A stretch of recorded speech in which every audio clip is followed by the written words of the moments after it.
Assalamualaikum warahmatullahi wabarakatuh. Perkenalkan, kami dari kelompok 5, mata kuliah Auditing Syariah, yang beranggotakan saya Hudan Baihaqi Malik dan rekan saya Irfan Akmaluddin akan mereview jurnal yang berjudul The Impact of Sharia Advisory Board Characteristic on the Financial Performance of Islamic Bank, atau pengaruh karakteristik Dewan Pengawas Syariah terhadap kinerja keuangan bank syariah. Yang jurnal ini ditulis oleh Akraf Haddad dan Muhammad Nasr Sausi. Untuk selanjutnya, kita masuk kepada latar belakang. Baik, kita masuk ke pembahasan latar belakang. Di pendekatan teoritis dan bukti-bukti yang ada dalam literatur keuangan Islam telah membentuk sistem yang berbeda dan tidak konsisten, yang tidak benar-benar menghargai pentingnya kualitas dan praktik Dewan Penasihat Syariah. Meskipun tempat-tempat ini memerlukan pengembangan penyelidikan metrologi, dinamis, dan metodologis, kami menyelidiki dampak spesifik Dewan Penasihat Syariah terhadap kinerja keuangan bank syariah di semua benua. Hasilnya mengungkapkan bahwa ukuran Dewan Penasihat Syariah, banyaknya pertemuan dan kehadiran penasihat syariah meningkatkan kinerja keuangan bank syariah. Namun, ada yang perlu dicatat. Kehadiran ahli keuangan atau akuntansi di Dewan Penasihat Syariah memperburuk kinerja keuangan mereka. Dan di pembahasan tinjauan pustaka, sebagaimana didefinisikan oleh Syar 2008, syariah adalah seperangkat norma, nilai, dan aturan yang bertujuan untuk menjamin bahwa manusia mempunyai kehidupan sesuai dengan kehendak Tuhan. Syariah bermula dari usaha-usaha yang dilakukan oleh umat Islam awal, mencakup urusan pribadi, urusan sosial, politik, dan ekonomi negara, serta urusan-urusan yang menghadapi permasalahan sosial dan politik yang mendesak. Untuk itu, tujuan negara adalah merancang sistem hukum yang sesuai dengan kode etik yang direkomendasikan oleh Al-Quran dan Hadis.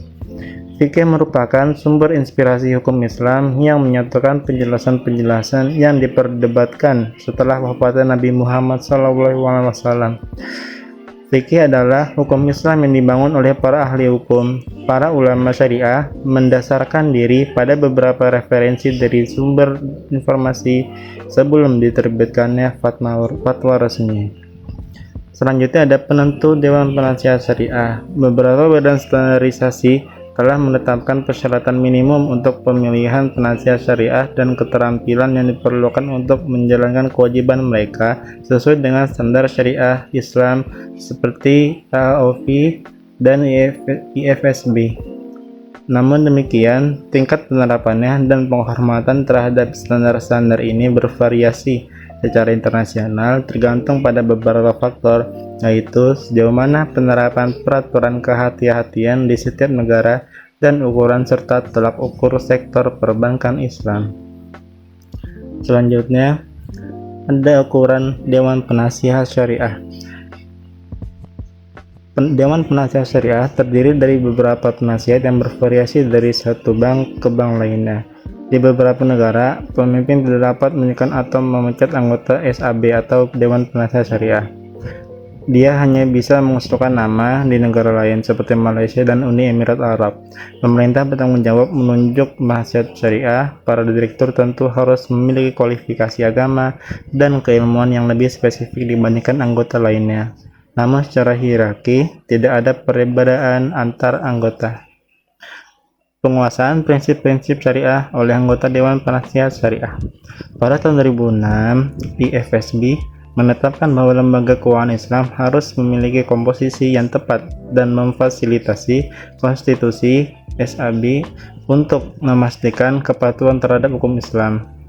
Anggota SAB harus menggabungkan seragam keterampilan, namun semuanya harus berlatih berdasarkan prinsip-prinsip syariah. SAB atau Dewan Penasihat Syariah sendiri umumnya terdiri dari sejumlah penasihat fuqaha, ahli hukum, dan ekonomi yang berspesialisasi dalam syariah. Selanjutnya adalah kompetensi akuntansi dan keuangan Islam anggota Dewan Penasihat Syariah. Kajian tentang pentingnya kompetensi keuangan penasihat syariah belum cukup dieksplorasi oleh para peneliti di bidang akuntansi, keuangan, dan audit Islam. Fungsi penasihat utama Fungsi penasihat utama Dewan Penasihat Syariah serupa dengan fungsi auditor internal. Perbedaan ini terlihat pada tingkat praktik keagamaan karena penasihat syariah memastikan bahwa semua rekening bank dijalankan.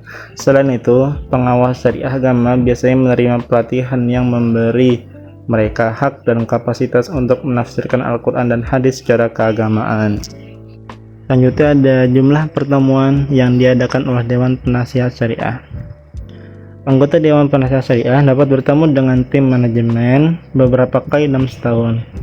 Beberapa kali dalam setahun atau jarang, dan lebih tepatnya sering atau tidak secara berkala ataupun tidak teratur. Rapat terkadang diadakan 2 kali setahun, namun bisa juga triwulan, bulanan, atau tidak teratur. Tujuan dari pertemuan yang diringkas adalah untuk meninjau secara komprehensif seluruh transaksi dan rekomendasi yang diterima untuk menyetujui transaksi yang sesuai dengan standar syariah karena mencerminkan transparansi yang tinggi. Jika tidak, penasihat bertanggung jawab untuk menghapus transaksi palsu dan mencatat masalah tertentu. Untuk pembahasan selanjutnya akan dilanjutkan oleh Saudara Hudan. Baik, selanjutnya kita masuk kepada metode penelitian daripada jurnal ini. Metode yang diterapkan dalam penelitian penulis adalah proses eksplorasi dengan menggunakan panel silinder. Nah, pada langkah pertama, penulis memulai dengan memperjelas sumber datum. Kedua, penulis mengutip karakteristik variabel. Kemudian, penulis memaparkan model penulis. Setelah itu, penulis menentukan efek variabelnya. Nah, pada akhirnya, penulis menafsirkan hasil dan pembahasan. Kita lanjut kepada pemilihan sampel. Sumber SAB IB dikumpulkan dari laporan tahunan yang dipublikasikan di website mereka. Observasi FPIB berasal dari database, yaitu data stream. Observasi terkait variabel kontrol diperoleh dari laporan tahunan Bank Dunia. Terus data yang dipilih itu mencakup sampai dengan 180 bank Islam ya, selama periode dari tahun 2010 sampai dengan tahun 2019, yang secara total penulis mengerjakannya sebanyak 1.800 observasi. Bank yang dipertimbangkan dalam penelitian ini berlokasi di 5 benua dan diterbitkan di 56 negara. Oke, selanjutnya kita masuk ke penyajian parameter. Di sini ada 3 variabel, yaitu ada variabel dependen, variabel independen, dan variabel kontrol. Dan nantinya itu ke depannya itu beberapa variabel ini akan menggunakan singkatan saja ya, seperti misalkan di variabel dependen itu liquidity akan disingkat menjadi L, terus profitabilitas akan disingkat menjadi P, terus solvabilitas akan disingkat menjadi S, dan efisiensi akan disingkat menjadi E gitu. Terus variabel independennya itu ada ukuran SAB-nya, terus ada Master of Syariah Principles by the SAB members, terus ada scientific competence of SAB member, terus ada number of meetings held by the SAB, terus ada variabel kontrolnya yaitu ada inflasi, terus umur bank, terus tipe bank, dan ukuran banknya. Selanjutnya kita masuk ke statistik deskriptifnya. Berdasarkan hasil yang dikumpulkan pada tabel di atas ini, untuk pengukuran financial performance-nya, penulis melihat bahwa Bank Islam menguntungkan sebesar 2.275, namun dengan deviasi yang tinggi sebesar 0,94. Dengan analogi tersebut, Bank Syariah menunjukkan efisiensi positif dan ringan, yaitu sebesar 0,49, dengan varian sama dengan 0,63 yang bervariasi antara minimum, yaitu minus 3,93, dan maksimum 4,77. Selain itu, rata-rata Bank Islam menghasilkan likuiditas sebesar 1,42, meskipun varian likuiditas yang amati secara sangat dinamis ya, yaitu sebesar 0,88. Selain itu, Bank Islam bangkrut pada min 0,49 dengan standar deviasi 0,63. Tabel yang sama juga menunjukkan rata-rata aspek determinan SAB. Pertama, rata-rata ukuran SAB diukur dengan jumlah penasihat di SAB. Seperti itu. Kita lanjut kepada spesifikasi efek. Meskipun metode yang tepat bergantung pada jenis dan kualitas variabel serta korelasi di antara keduanya, penulis melakukan pengujian yang diperlukan. Dalam kasus penulis, seperti yang ditunjukkan pada tabel 3, tabel di samping, pada langkah pertama dimungkinkan untuk membuat estimasi dengan mempertimbangkan efek yang dihasilkan antar variabel. menggunakan metode efek tahap dan acak. Pada langkah kedua, berdasarkan tabel, penulis menguji keberadaan endogenitas. Hasil penulis menunjukkan tidak adanya kendala di semua model. Pengaruh kualitas Dewan Pengawas Syariah terhadap likuiditas bank syariah. Penulis menguji keberadaan endogenitas. Hasil penulis menunjukkan tidak adanya kendala ini di semua model. Kembali ke tabel 9, ke tabel di atas, model estimasi terkait likuiditas memberikan pengaruh dominan positif dan signifikan pada ambang batas 1%, yang dihasilkan dari beberapa determinan DSN seperti ukuran DSN, terus penguasaan prinsip syariah oleh anggota DSN, dan jumlah pertemuan yang diadakan oleh DSN. Khususnya kompetensi keilmuan anggota DSN memberikan dampak negatif terhadap likuiditas bank Islam secara signifikan pada ambang batas 5%. Variabel kontrol dan lebih tepatnya inflasi dan jenis bank menghasilkan dampak destruktif dan signifikan terhadap likuiditas pada ambang batas masing-masing 1% dan 5%. Sedangkan koefisien yang diberikan membuktikan bahwa usia perbankan dan ukuran bank secara positif mendorong likuiditas bank Islam pada tingkat yang sama. Dan di sini ada pengaruh kualitas Dewan Pengawas Syariah terhadap profitabilitas bank syariah. Penulis menyimpulkan bahwa dua faktor penentu pencatat dampak negatif terhadap profitabilitas bank Islam, yaitu kompetensi keilmuan DNS dan jumlah pertemuan yang diadakan oleh DNS. Pengaruh variabel-variabel ini signifikan pada ambang batas 5% dan 1%. Namun demikian, ukuran SAB atau ukuran DSN dan penguasaan prinsip syariah oleh anggota DSN menunjukkan pengaruh positif dan signifikan terhadap profitabilitas bank Islam pada ambang batas yang sama. Selain itu, koefisien variabel kontrol yang berhubungan dengan profitabilitas bank Islam menunjukkan bahwa hanya pengaruh beberapa variabel yang positif dan signifikan terhadap profitabilitas seperti usia bank dan jenis bank pada ambang batas 1% dan 10%. Namun inflasi dan ukuran bank berdampak negatif terhadap profitabilitas bank Islam pada ambang signifikasi masing-masing sebesar 5-1%. Selanjutnya, pengaruh kualitas Dewan Pengawas Syariah terhadap solvabilitas bank syariah. Berdasarkan tabel di atas, melalui estimasi model solvabilitas, penulis menemukan bahwa 3 faktor penentu DSN meningkatkan solvabilitas bank Islam. Dampak ukuran DSN dan jumlah pertemuan yang diadakan oleh DSN signifikan dengan ambang batas 5%, namun dampak penguasaan prinsip syariah oleh anggota DSN disignifikan dengan ambang batas 1%. Di sisi lain, kompetisi keilmuan anggota DSN memberikan dampak negatif dan signifikan terhadap solvabilitas pada ambang batas 10%. Terkait dengan variabel kontrol, ukuran bank berkontribusi signifikan terhadap perlindungan daya solvabilitas pada ambang batas 1%.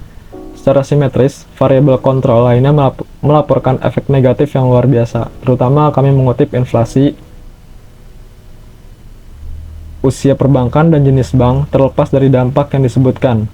Penulis menyetujui bagian dampak negatif relatif terhadap inflasi dan usia perbankan pada ambang batas masing-masing sebesar 10 sampai dengan 1%. Nah, selanjutnya pengaruh kualitas Dewan Pengawas Syariah terhadap efisiensi bank syariah. Demikian pula, menurut tabel yang dijelaskan pada tabel di atas ini, efisiensi bank Islam menerima berbagai pengaruh dari faktor-faktor penentu DSN.